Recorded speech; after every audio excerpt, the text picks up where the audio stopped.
Pas besoin d'aller plus loin.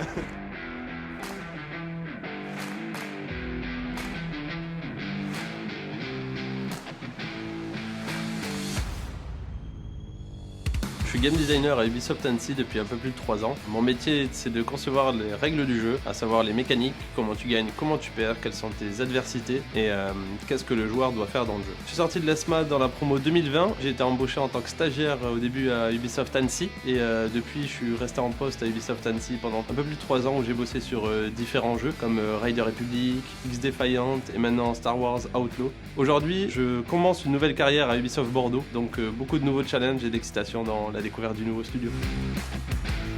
Pour réaliser un rêve d'enfant au début, je pense que c'est le rêve de tout le monde de travailler dedans. Pour moi c'était un rêve impossible à atteindre et avec cette école en fait ça nous ouvre les portes sur ce monde-là. Mon poste actuel est Technical Game Designer. Le game design, c'est la conception immatérielle des règles de jeu, des mécaniques de jeu, des obstacles et des challenges que le joueur va découvrir durant le jeu. À la sortie de l'ESMA, je ne savais même pas que mon poste existait. C'est vraiment un poste très nouveau qui est très spécifique aux jeux AAA, donc les studios à très gros budget. Et je pense que c'est vraiment le poste de mes rêves. En fait, ça allie un peu tout ce que j'ai eu pendant mon cursus, c'est-à-dire de la programmation et du design. J'ai un peu la double casquette qui me permet d'être vraiment transversal dans les productions et c'est incroyable. Je venais d'un parcours où je faisais beaucoup d'informatique, j'étais dans la programmation et le développement réseau. Et j'étais pas complet dans ma vie, j'avais besoin de quelque chose de plus créatif. Et un ami m'a parlé de cette section jeux vidéo. Je suis venu complètement par hasard et le truc qui m'a vraiment plu au premier plan, c'est les professeurs, leur motivation, leur façon d'apprendre et comment ils ont pu me charmer en une demi-journée. Après ça, j'avais des étoiles dans les yeux et je voulais qu'une chose, rentrer dans cette école. La formation de l'ESMA m'a apporté beaucoup de choses, du savoir-faire et de la rigueur, savoir prendre du recul sur nos choix, nos actes, comment parler avec les gens, comment communiquer.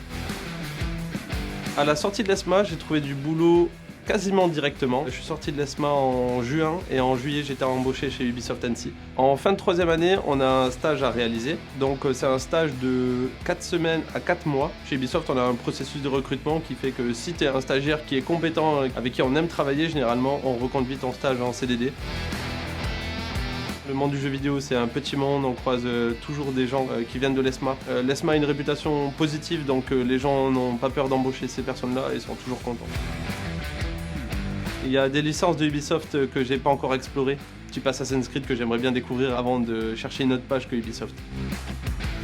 Je pense que le premier conseil le plus important que je donnerais aux étudiants, c'est de ne pas lésiner sur les efforts. On sait que ces 3 ou 4 ans d'études là sont très intenses, mais par contre ça peut ouvrir des métiers qui vous rendent complètement heureux et épanoui dans votre vie. Un conseil très important et qu'on sous-estime un peu trop, c'est la communication entre les équipes. Être capable d'être la personne qui fait avancer les débats, mais de manière positive et laisser son ego de côté pour pouvoir faire avancer de manière constructive la production des jeux pendant les années. Et l'entraide, on fait pas des jeux vidéo tout seul, on les fait en équipe, donc il faut réfléchir en équipe dès le début.